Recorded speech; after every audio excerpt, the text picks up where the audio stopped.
We're not switching gears, we're changing lanes, but we're going to keep the speed 100. I think, Jalil, the bar of the year, maybe on season one of New Ground, was get your Shawinga on. Tamerra Griffin is back to get us ready and on point for the NWSL season as it gets underway in full. Tamerra, first, how you living? Thank you so much for joining us on New Ground again. Thank you for having me. It's always great to stop by. I am taking things day by day.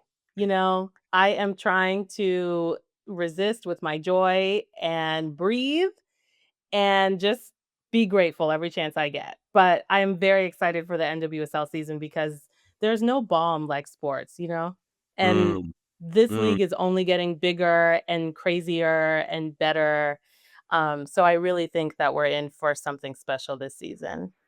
That makes three of us, who are excited for the NWSL season. And you being the expert that you are, give us three things that have left you extremely excited about the offseason that you're very much looking forward to as far as the start of NWSL is concerned.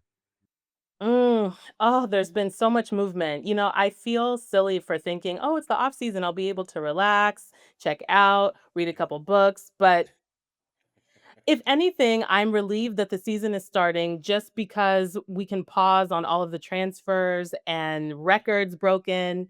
I mean, this is number one on my list, is both directly related to the NWSL, even though it has to do with the departure. And I'm talking about the $1 million transfer fee signing for Naomi Girma, who's leaving the NWSL, yes, and going to Chelsea. But what that makes me excited about when it comes to the league is that raised bar. It's possible that we might see an even higher transfer fee, another record broken before this NWSL season ends. And I think that headline, it broke past the soccer world, it broke past the women's soccer world, any gender. It became like international headline news. And that's only going to draw more eyes to the Mm. league. That's only going to incite players to pay more attention to it, whereas they may not have before. So that may be a bit unexpected, left field, but that's number 1 on my list. Number 2, and this is probably going to where we might talk about this team a little bit more because they have been deeply intriguing to me throughout the whole offseason, Mm. and that's the Houston Dash. Um, they have been long struggling in this league on many levels, and I'm not just talking about performances on the pitch. Very, very, very few playoff appearances since they joined the league in 2014. But now they have Angela Hucles Mangano. They've made huge signings with the likes of Yasmin Ryan and Messiah Bright, I'm thinking of specifically. And this team, I think, for a long time has had so many question marks behind it.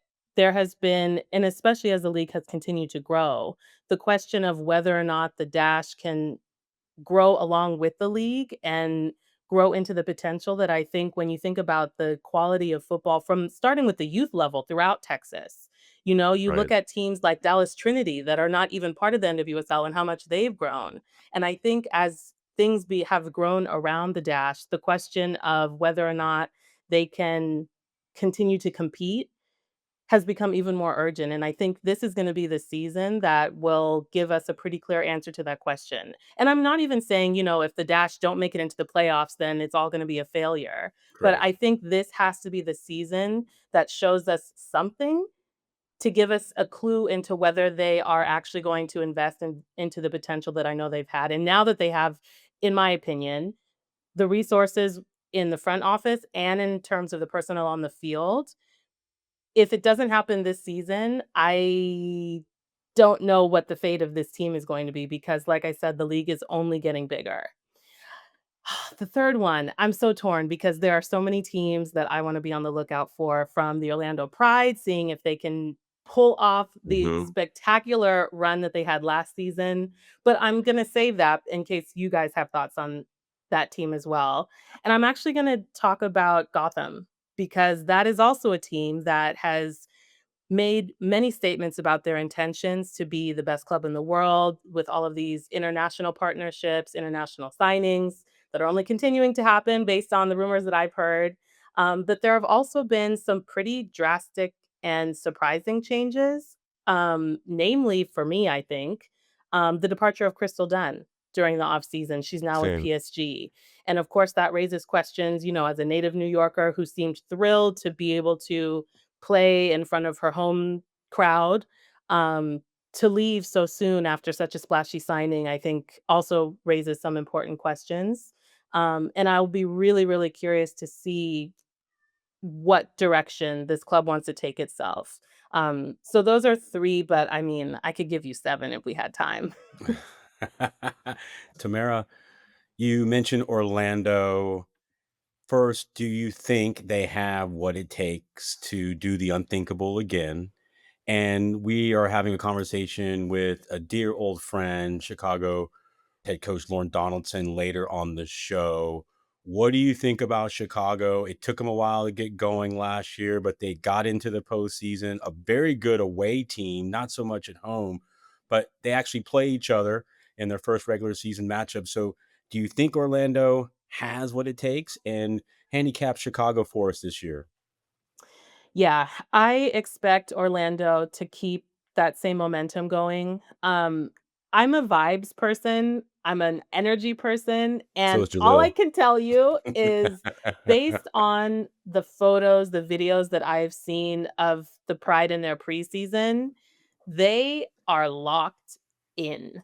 Mm. Their energy is giving locked in, it's giving focus, it's giving both the best parts of being sort of a generational underdog as a club and the best parts of having accomplished what they did last season combined. And now they're only building on that. I know Seb is not interested in letting his foot up off the gas. They've made some really interesting new signings but really have retained like the spinal cord of their roster. They got Marta to play another season. I mean, Right? I am expecting them to continue to do great things. Challenge Cup loss to the Washington Spirit aside, which is another team, of course, that we have to keep our eye on. That being said, I think that even in his first season, Lauren has, I think, sort of continued his brand as a manager of being the bully team, the team, the dream ruiner, which I think maybe explains their road performances, and I respect that, and this is the perfect league for that kind of team. I'm hopeful. I'm hopeful for the stars. And I think Lauren is also one of those football minds where he's like so many steps ahead that what we're seeing right now are very much the building blocks for hopefully he's going to be given the space to continue to build. I hope to see Mel Swanson back in the lineup. I know that she's had an extended excused absence, but I was really impressed with a lot of the rookies from last season and am really, really optimistic about their continued growth in this season. So I do think that the pride will get the better of Chicago in this first game, but Chicago, I think as the season goes, will continue what they started in that first season and have a solid one. Well, anything Chicago that's aligned with success, I'm always going to be happy with because that's where I personally started my career. Um, I want to take this a little bit away from footy for a second, though. Give us one player who you expect to excite on the fits front when it comes to opening night. Who's going to have Ooh, the dopest fit Ooh. on opening week? Oh. I like One player. this.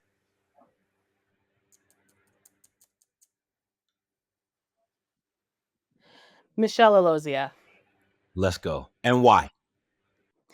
I have really appreciated the way that she has been leaning into Nigerian and West African fashion, promoting local designers. I'm all for that, and we could have a whole separate conversation about, like, the fashion Yeah, scene in West Africa yeah, right now, yeah. but I feel like she's gonna bring it.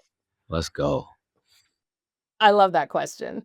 This is why we love Tamara, and we will certainly have her back on, and we'll even get more. We'll pick up where we left off, and then we'll Yes. finish with the footy, unlike this time where we started with it. But always kind and generous. We appreciate you, Tamara. We hope your off season was good. Now, right back at it, and we'll see you down the road real soon. Thank you for joining us here on New Ground today.